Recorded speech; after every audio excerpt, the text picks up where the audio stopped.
Hello दोस्तों, आपका स्वागत है हमारे चैनल में। आज हम केमिस्ट्री का 25 क्वेश्चन वीवीआई पॉलिटेक्निक के लिए इम्पोर्टेंट बताने वाले हैं, तो वीडियो को अंत तक जरूर देखना। पहला क्वेश्चन हम लोग का बेकिंग पाउडर या बेकिंग सोडा या एक खाद्य एसिड यानी डैश का मिश्रण होता है। ये सब baking soda baking baking powder जो होता है किसका मिश्रण होता है? तो आपका टार्टरिक एसिड का मिश्रण होता है। जरूर से याद रखिएगा, सी नंबर इसका राइट आंसर हो जाएगा। टार्टरिक एसिड का मिश्रण होता है बेकिंग सोडा या बेकिंग पाउडर या खाद्य एसिड। अगला क्वेश्चन की बात करें, अगला क्वेश्चन है कि वॉशिंग सोडा क्या है? Na2CO3 into 5H2O, Na2CO3 into dot H2O, Na2CO3 10H2O या Na2CO3। तो बेकिंग वॉशिंग सोडा का जो रासायनिक सूत्र जो होता है आपका हो जाएगा Na2CO3। इस प्रकार हो जाएगा Na2CO3 डॉट H2O आपका वॉशिंग सोडा का सूत्र हो जाएगा Na2CO3 into dot H2O। B number का राइट आंसर हो जाएगा। अगला क्वेश्चन की बात करें, अगला क्वेश्चन हम लोग का कुछ धातु को पीटकर पतला शीट बनाया जाता है, इस गुण को क्या कहते हैं? आप लोग सभी जानते होंगे कि धातु को पीट कर पतली चादर के रूप में आकार का रूप में ढालते हैं, तो इस गुण को हम लोग आघात वर्ध्यता कहते हैं। क्या कहते हैं? आघात वर्ध्यता कहते हैं, यानी कि डी नंबर इसका राइट आंसर हो जाएगा। अगला क्वेश्चन की बात करें, अगला क्वेश्चन है कि सीसा सीसा और डैश तुलनात्मक रूप से ताप के कमजोर संवाहक होते हैं। मतलब सीसा और कौन सा एलिमेंट या तत्व है जो ताप से कमजोर संवाहक होते हैं? तो आपका सीसा के साथ आपका हो जाएगा पारद। सीसा और पारद जो होता है वह तुलनात्मक रूप से कमजोर संवाहक होते हैं। अगला क्वेश्चन की बात करें, अगला क्वेश्चन है कि डैश एक तरल गैर धातु है। तरल में यानी कि लिक्विड नॉन मेटल है। तो आपका जो आंसर हो जाएगा, आपका आंसर हो जाएगा ब्रोमीन। ब्रोमीन जो है एक तरल गैर धातु है, यानी कि लिक्विड नॉन मेटल है। अगला क्वेश्चन की बात करें कि नॉन मेटेलिक ऑक्साइड की प्रकृति क्या होती है?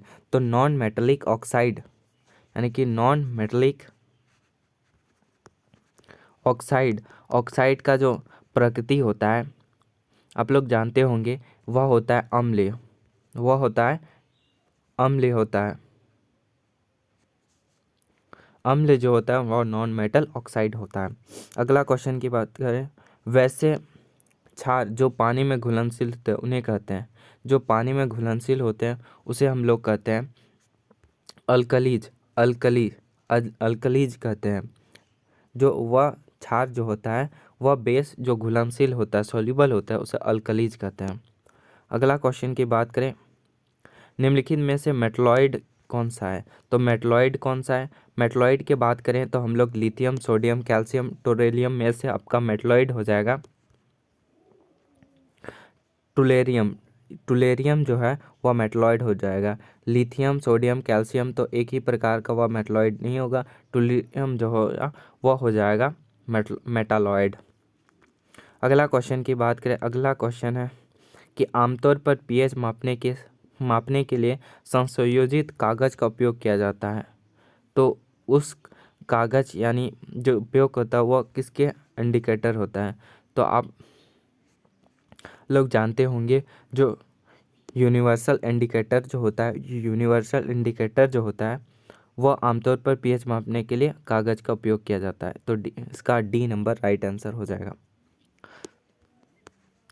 Universal indicator. अगला क्वेश्चन की बात करें, जब वर्षा का पानी का पीएच डैश से कम होता है तो उसे अम्ल वर्षा कहते हैं। यानी कि जो वर्षा का पानी है कितने पीएच से कम होता है तो अम्ल वर्षा कहलाता है।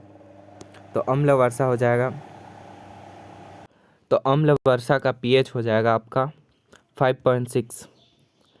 5.6 से पानी का पीएच कम होता है तो उसे अम्ल वर्षा कहते हैं। 5.6 से कम होता है तो उसे अम्ल वर्षा कहते हैं, यानी कि बी नंबर इसका राइट आंसर हो जाएगा। अगला क्वेश्चन की बात करें, अगला क्वेश्चन है कि सफ़ेद सिल्वर क्लोराइड सूर्य के प्रकाश में भूरा हो जाता है, यह सिल्वर क्लोराइड के डैश के कारण होता है। जो सफ़ेद सिल्वर क्लोराइड जो है वह सूर्य में भूरा हो जाता है। इसका कारण जो होता है अपघटन के कारण होता है। डी नंबर इसका राइट आंसर हो जाएगा। अपघटन के कारण क्या होता है, सिल्वर कलर सूर्य प्रकाश में भूरा हो जाता है। तो पानी का एसिटिक एसिड डैश को घोल का सिरका कहते हैं, यानी कि पानी में एसिटिक एसिड के कितने घोल को हम लोग सिरका कहते हैं। तो 5 से 8% घोल को हम लोग एसिटिक एसिड को हम लोग सिरका कहते हैं, यानी कि डी नंबर का राइट आंसर हो जाएगा।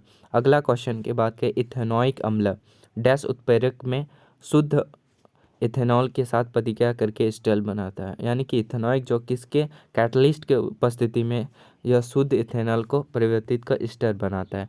तो इसका जो आंसर हो जाएगा वो अम्ल जो उत्प्रेरक की आवश्यकता होती है के कारण वह इथेनॉल को एस्टर में परिवर्तित करता है अभिक्रिया करके।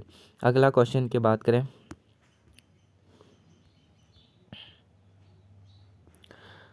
आधुनिक आवर्ती सारणी पर आधारित है। आधुनिक आवर्त सारणी जो है यानी कि मॉडर्न पीरियोडिक टेबल जो है वह परमाणु संख्या पर आधारित है, परमाणु संख्या या एटॉमिक नंबर पर आधारित है। अगला क्वेश्चन की बात करें, अगला क्वेश्चन हम लोग का कि सीमित हवा में अयस्कों की प्रबलता से गर्म करने की एक प्रक्रिया है। जो सीमित हवा अयस्कों की प्रबलता को गर्म किया जाता है वह प्रक्रिया को हम लोग कहते हैं कैल्सिनेशन कहते हैं।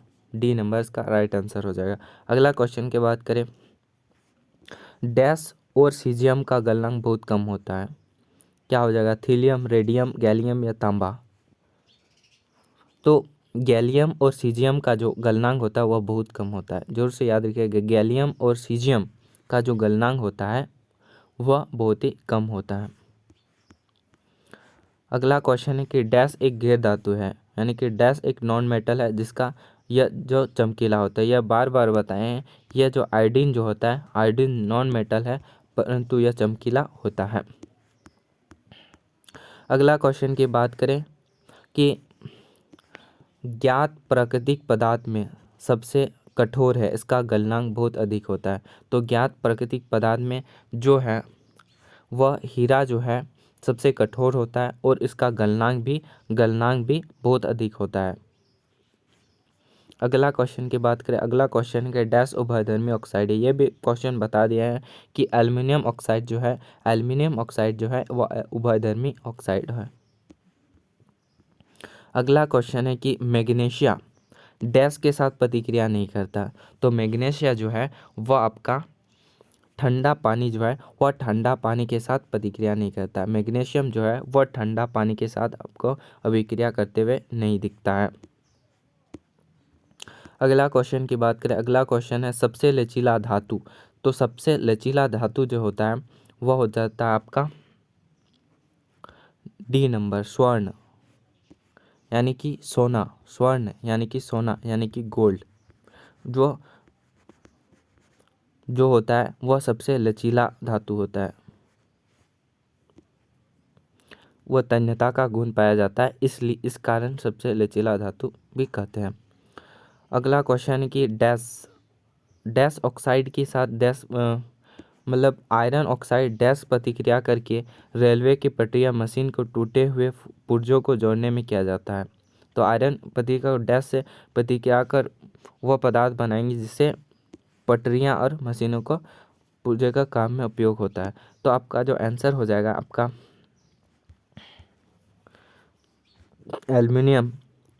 एल्युमिनियम ऑक्साइड और एल्युमिनियम को अगर प्रतिक्रिया करके वो पदार्थ बनाएंगे तो उसमें उपयोग कर हम लोग टूटे हुए पुर्जों को जोड़ने में क्या करते हैं। बी नंबर्स का राइट आंसर हो जाएगा।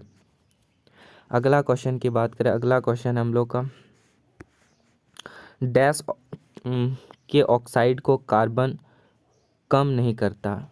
तो आपका जो आंसर हो जाएगा वह एल्युमिनियम के ऑक्साइड जो है वह कार्बन कम नहीं करता। एल्युमिनियम ऑक्साइड जो है वह कार्बन कम नहीं करता। अगला क्वेश्चन की बात करें, स्टील और लोहा की जस्ता एक पतली परत के साथ कोटिंग करके जंग से बचाने की एक विधि है। इस विधि को क्या कहते हैं। तो इस विधि का जो